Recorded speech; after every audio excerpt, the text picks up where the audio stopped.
Buenos dias. Beautiful day here in Pennsylvania. And there is something that is very typical of Pennsylvania, and that is a tree. You know, when people ask about Pennsylvania, they ask, what does it look like? And a lot of times the answer is lots of trees. Actually, when we get to Mexico, they'll think that you're from Transylvania. So get ready for that question. But looking at this tree here, it's maybe somewhat difficult upon first glance to realize that that static object there, that tree, is actually a system. There's a system going on in that tree, a system for feeding itself, a system for replenishing itself, a system for processing oxygen, et cetera, et cetera. And that's why I use the idea or the metaphor of a tree to describe a media system, which I've already done in a previous video. So today, I'm going to introduce elements of a media system, and I won't cover it in as much detail because we've already talked about the components of a tree. So the chief purpose is to remind you that when we're studying media, we may see the tree and look at the leaves on the tree first, but really there's a much deeper set of elements behind those leaves. And it's similar with a media system. When we look at a web page and listen to a song on the radio or access any form of media, it's usually through content, right? We're usually looking at the product that comes out. We're not really necessarily thinking of what is behind the content. And so let's talk about how we're going to proceed for the rest of the class, because we're going to break down that tree metaphor and we're going to take on an element in every chapter for the rest of the class. And when we take on that element, we'll be looking at how that element is at play in both American media and Mexican media, and also other countries' media as well.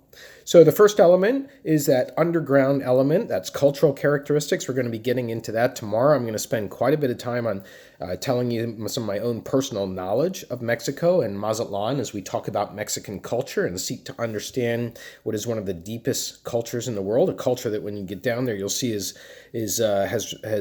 vestiges of the past that are living in the present. You'll see indigenous peoples. It's as if they have stepped out of a time machine, and they've stepped out of 500 BC and they're standing there in Mazatlan. You'll see what I mean. So we'll talk about cultural characteristics starting tomorrow. That's the first element. That's the underground element that we have to dig up. We're going to look at several dimensions having to do with a country's culture when we have our final lecture tomorrow.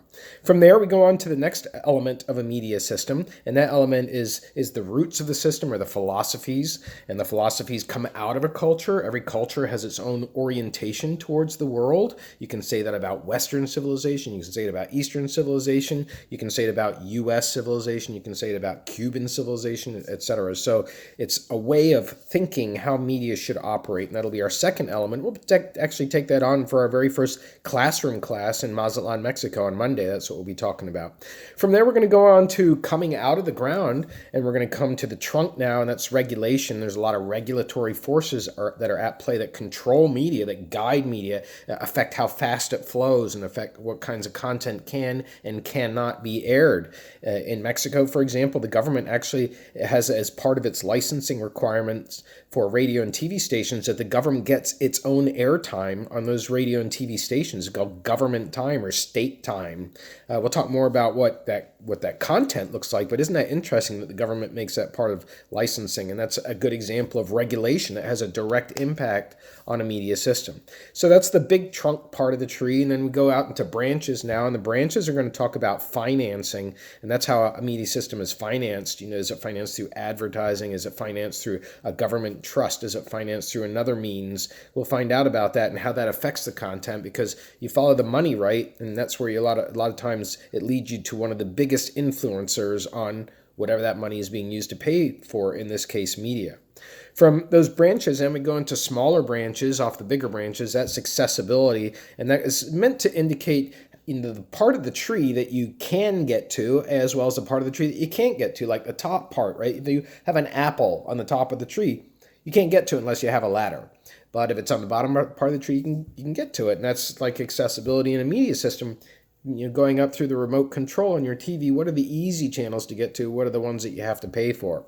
What are the websites that are free? What are the ones that you have to enter passwords for? What are the social media accounts that are open, like Twitter, anybody can subscribe, or that are closed, like Facebook and Instagram, where you have to accept a friend request? So that's accessibility. We'll talk about accessibility, and for that part of the class, we'll actually take a little walk around the golden zone to help illustrate accessibility.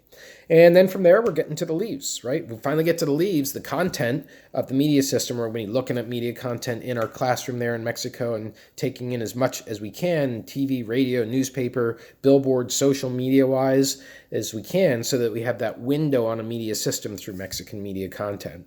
And then after that, we'll get into a serious dimension of media content. That's those leaves that are different in some way than the rest of the leaves, and those leaves are meant to indicate the news reporting of a media system, how a country talks about itself through the news media. Think about that. It's like chatter about the health of the country in the news media, and so we'll be taking on that element. And then after that, we have the seeds as an element. Those are the imports and exports.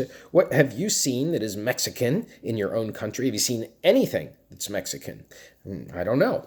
Probably not. But when we get to Mexico, you certainly will see American content in the form of radio, and you will see television if we get a chance to see American television on the average Mexican's TV set. You'll see that. And films, you see lots of films. There's plenty of films down there. You can go see bilingual films, by the way, with subtitles while you're in Mazatlan.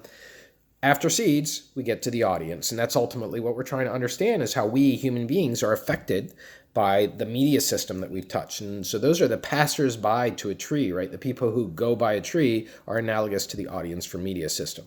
So when we look at media from a systemic vantage point, which is what we're doing here when we're looking at a media system, we're looking at all these different parts, and they all affect each other. Financing affects regulation and so on. So you pull one in one direction, and it affects the whole media system. That's what we're trying to understand to get a comprehensive analysis of what we're studying here in this class in Mazatlan, Mexico. And that's it for today. Have a great day.